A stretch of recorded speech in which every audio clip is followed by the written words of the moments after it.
loves! Welcome to my Purple Aries channel. Isa ka na ba sa tinamaan ng Korea Mania Fever?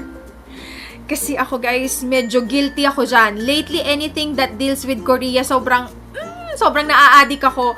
Mapa-K-pop man yan, Korean food, hindi masyado sa Korean food, pero Korean dessert, sobrang okay na okay yan sa taste bud ko. Korean novela, sobrang in yan ngayon. Korean skincare routine, yan yung pinaka naging hiyang sa aking skin type.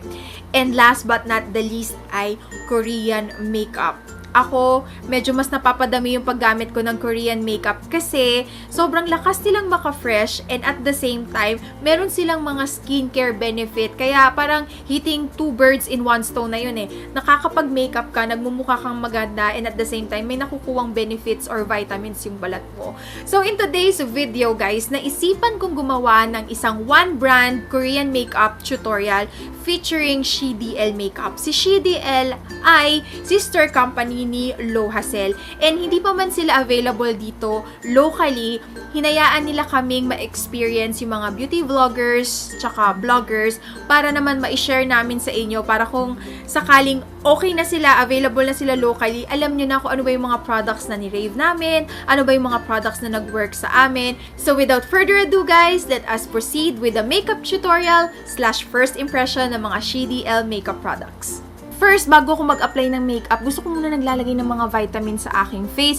And I'm going to use this SheDL 5FX Skin Ampule. And according dito, meron siyang mga ingredients na nakakapag-improve ng condition ng ating balat. Medyo nakakawala ng wrinkles, at the same time moisturizing, and meron din siyang whitening effect. So, it comes in a dropper na ganito. So, full drop yung kinukuha ko. Kasi guys, ang gusto ko dito, nakaka-moisturize siya, pero para lang siyang tubig. Kaya madali siyang na-absorb ng balat. And alam niyo naman ako, meron ako mga dry patches. Kaya medyo dinadamihan ko na siya. So, massage ko lang siya sa aking skin until na fully absorb niya na yung product.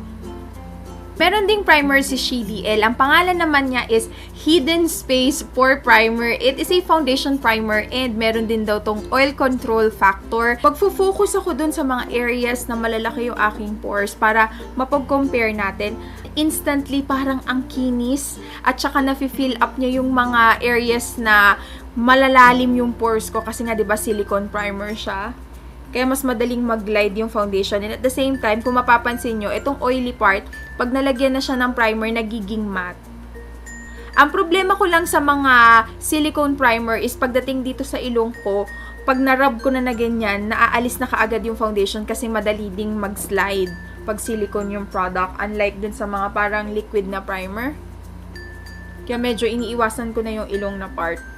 Bago ako maglagay ng foundation sa aking mukha, ay maglalagay muna ako ng pangkilay. Ito yung interesting product from SheDL. Ito yung tinatawag nilang Long Days Liquid Tattoo Brow. It comes in two shades. First is yung gray brown, and then the second one is yung dark brown. So basically, ito yung nakikita nyo sa YouTube na ilalagay mo muna siya sa iyong kilay, and after some time, ipipil mo siya, and maglalast na siya all throughout the day. Medyo kinakapalan ko para may mapil tayo mamaya. Dapat pantay sila. Kasi balita ko, hindi daw ito maaalis buong araw. So, maganda. Pero pag hindi pantay yung nagawa mo, medyo hassle.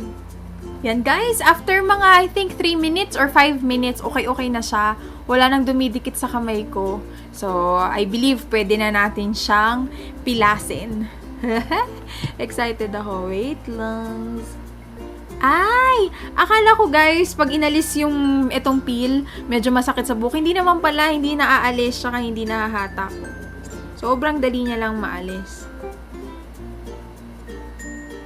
I think maglalagay pa rin ako ng pang eyebrow, pero it's a nice experience, lalo na yung kung baga gusto mo na umalis ka agad, tapos medyo wala ka talagang kilay, and gusto mo malagyan ng color yung underneath ng mga hairs na meron ka, pwede mo tong gamitin. Pero kung ikaw ay aalis talaga, and naka-pack na pack full glam yung iyong makeup, medyo nakukulangan ako sa kanya. Mas maganda pa rin gumamit nung talagang eyebrow pencil, ganyan. Foundation naman tayo. Meron akong dalawang product dito. first is yung kanilang Artist Wear Liquid Foundation. And the second one, feeling ko mas okay to for everyday based sa kanyang pangalan, Expert Real Serum Foundation.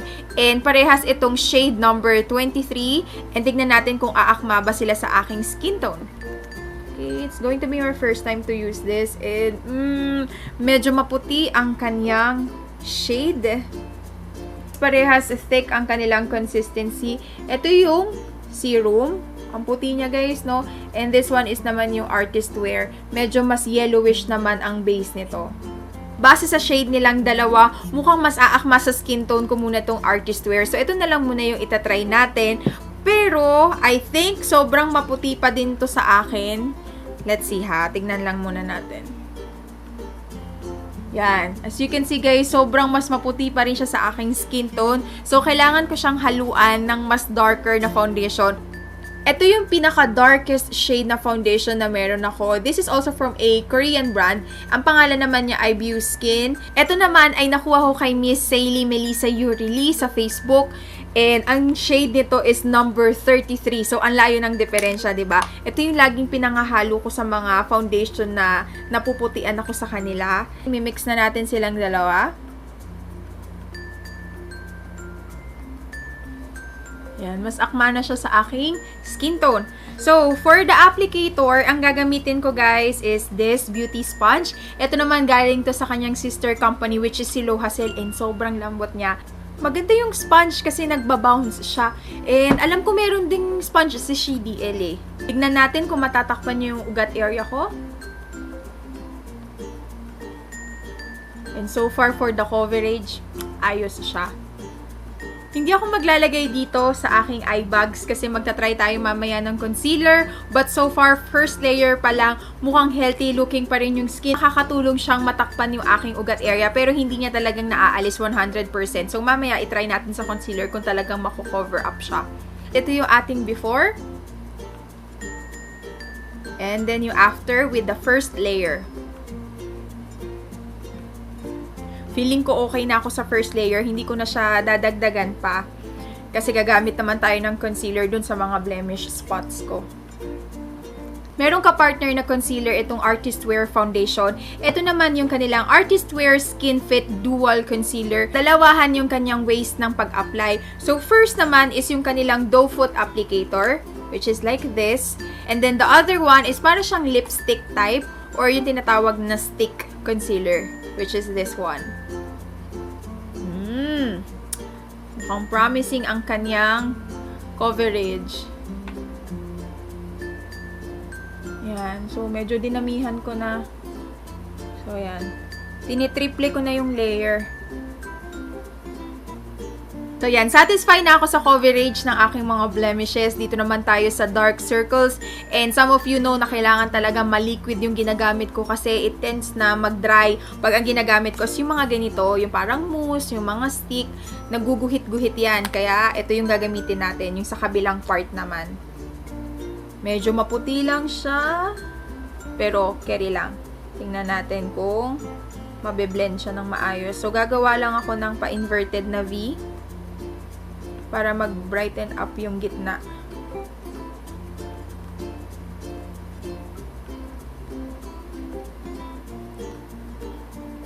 Wow! Tignan nyo, oh! Sobrang na-brighten up niya kaagad. Unang layer pa lang, pero hindi siya thick, ha? Very, hindi rin sobrang nipis, hindi rin sobrang kapal ng kanyang consistency or ng kanyang formula. Pero tignan nyo, naalis agad yung itsura ng aking dark circles.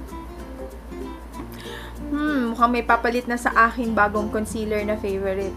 Time to set our face. I'm going to use this No Sebum Control Cotton Finisher from CDL. And medyo kakapalan ko lang, parang baking.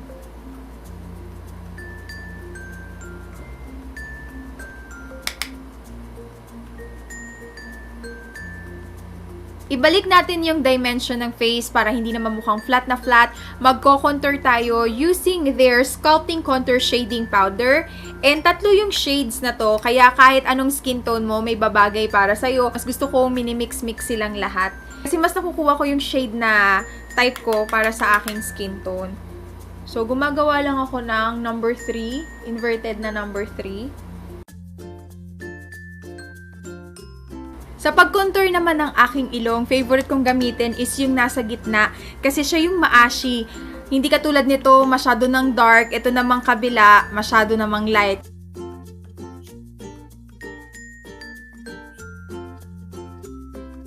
This is not from CDL, but this is from Essence. Ito yung favorite ko, yung shade 10 or yung Be My Highlight. Sobrang for everyday. Maganda tong highlighter na to.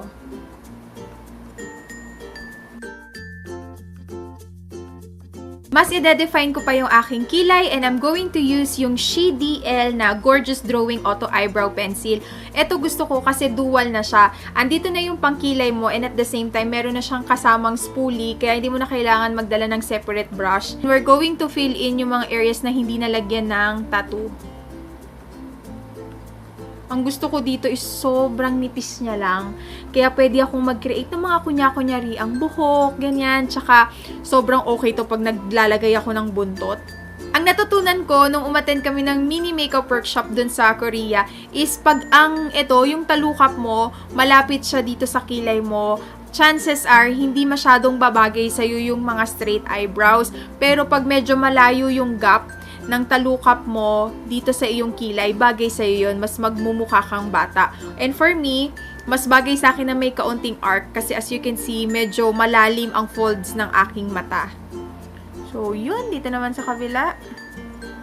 I-create lang muna ako ng outline. Tapos, ibinabrush ko siya pataas. So, yan. Guys, honestly speaking, mas nadalian akong magkilay nung meron na akong guide nung tattoo. Kasi diba nandun na sa balat, nakalagay na yung color. Kaya mas napadali yung pagkikilay ko. And ito na yung kinalabasan. For blush, ito yung pinaka-favorite kong shade from my CDL blusher. Ito yung kanilang Juicy Blusher in the shade number 02. Gusto ko to kasi ang lakas siya maka-fresh and at the same time, bagay siya sa kahit anong skin tone, mapamorena o kaya maputi. Kasi corally pink ang kanyang shade. So, ilalagay lang natin siya. Magfo-focus lang tayo dun sa ating apples of the cheeks.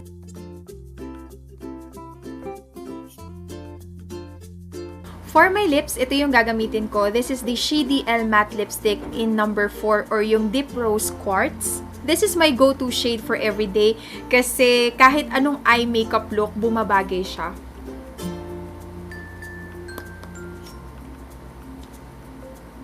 And what I like about yung mga CDL matte lipsticks is matte sila pero hindi yung namumuo. Tsaka yung feeling mo yung labi mo is bitak-bitak na. Ito very moisturizing pa rin pero at the same time hindi siya malagkit sa lips. Halos tapos na yung ating makeup, pero wag natin kakalimutan yung ating eyes. I'm going to use this super pencils. Yes, super pencil sila kasi waterproof at saka smudge proof sila. Ipapakita ko sa inyo dito sa video na kahit anong kaskas ko, hindi sila naaalis kaagad-agad.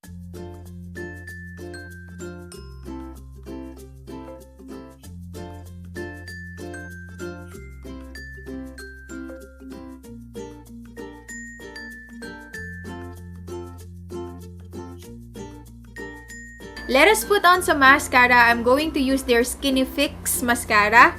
And nung binuksan ko siya, meron siyang maliliit na fiber. And siguro makakapagpa-elongate ito at mag-a-add ng volume sa ating lashes. Gusto ko yung shape ng applicator kasi saktong-sakto yung kurba niya. Hindi natutusok yung mata ko. Tsaka naaabot ko kahit yung nandito sa pinakadulo nang hindi nalalagyan yung eyelids ko ng mascara. And wag natin kakalimutan yung lower lashes. So, ito na guys, yung nalagyan natin ng mascara. Ito yung wala pa. And very noticeable yung difference. Nagmas mukhang awake yung ating mata dito sa kabila.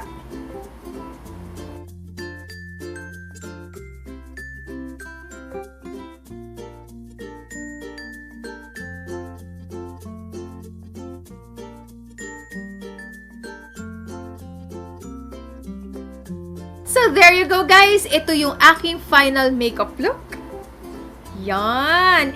And overall, I am very impressed sa mga products na tinry ko kasi I'm very satisfied doon sa result. And like what they've mentioned, isa yung SheDL sa high-end makeup products sa Korea. Kaya naman pagdating sa quality, bes, ang ganda. Sobrang okay na okay.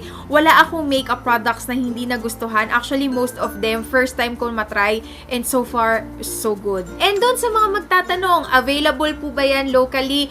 And saan po ba mabibili ang SheDL? Pati yung kanyang sister company which is si Lo Hassel. Guys, chill lang tayo. It's going to be available, yes, locally, very very soon. Malapit na yung kanyang launching. Wala pa nga lang ako nung exact na date, pero I'm going to update you through my vlogs and other social media sites kung sakaling sila ay magla-launch na dito sa Pilipinas.